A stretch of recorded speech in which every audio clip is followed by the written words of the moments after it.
Confused विरोधक मी माझ्या जीवनात बघितलेले नाहीत आणि इतके मोठे मोठे लोक हे सगळे त्यांना कोणाकडे गेलं पाहिजे, कायदा काय आहे, या सगळ्या गोष्टी माहिती आहेत की नाही मला माहिती नाही, पण मला असं वाटतं की त्यांना सगळं माहिती आहे।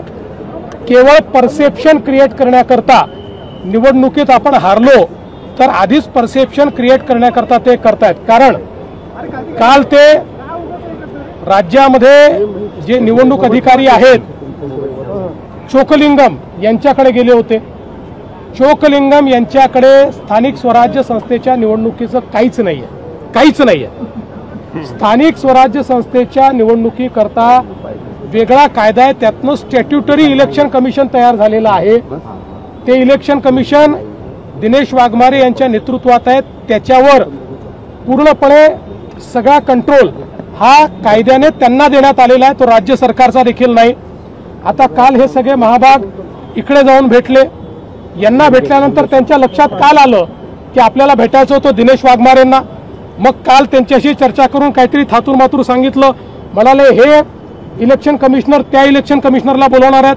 आता या इलेक्शन कमिशनरला त्या इलेक्शन कमिशनरला बोलवायचा अधिकार नाही, कारण हे दोघे वेगळे आहेत, ह्या दोन वेगळ्या स्टॅट्युटरी बॉडीज आहेत। स्थानिक स्वराज्य संस्थांचे इलेक्शन हे ते इलेक्शन कमिशन त्या ठिकाणी कंडक्ट करतं। आता आज त्यांना भेटल्यानंतर तिथे काय मागणी करावी हे त्यांना समजलं नाही।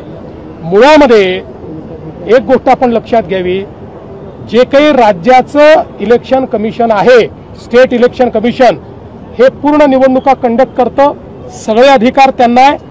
वोटर लिस्टच्या संदर्भात ते जी काही लोकसभा विधानसभेची वोटर लिस्ट आहे ती पहिल्यांदा अडॉप्ट करतात आणि मग सगळ्यांना त्याच्यावर ऑब्जेक्शनची संधी देतात, त्याच्यावर ॲडिशन डिलिशनची संधी देतात।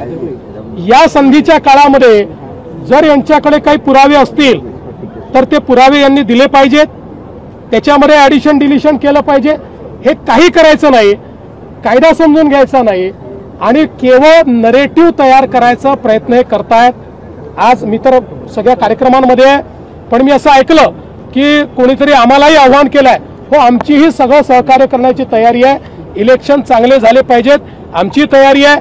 वोटर लिस्टमध्ये जर काही सुधारणा करायच्या असतील आमचा पूर्ण पाठिंबा आहे, आमचं काही त्याला ना नाहीये।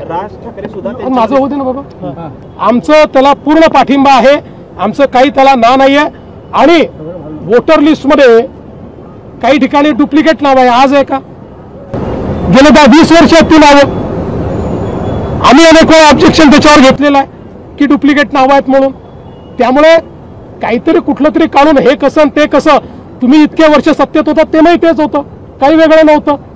मला असं वाटतं की पराभव स्वीकारावा, जनतेत जावं, पुन्हा निवडणुकीला उभं राहावं, पण यांचा कोणाचाही भारतीय संविधानावर विश्वास नाही, संविधानाने तयार केलेल्या संस्थांवर विश्वास नाही, केवळ नरेटिव्ह तयार करण्याचं काम आहे।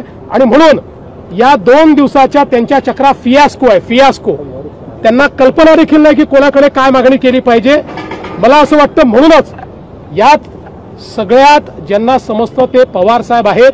कालच पवार साहेबांच्या लक्षात आलं आणि म्हणून पवार साहेब आज त्यांच्यासोबत गेले नाहीत। नवीन घडामोडी पाहण्यासाठी आजच आम्ही मुंबईकर 24 तासला लाईक करा, सबस्क्राईब करा आणि अपडेट रहा।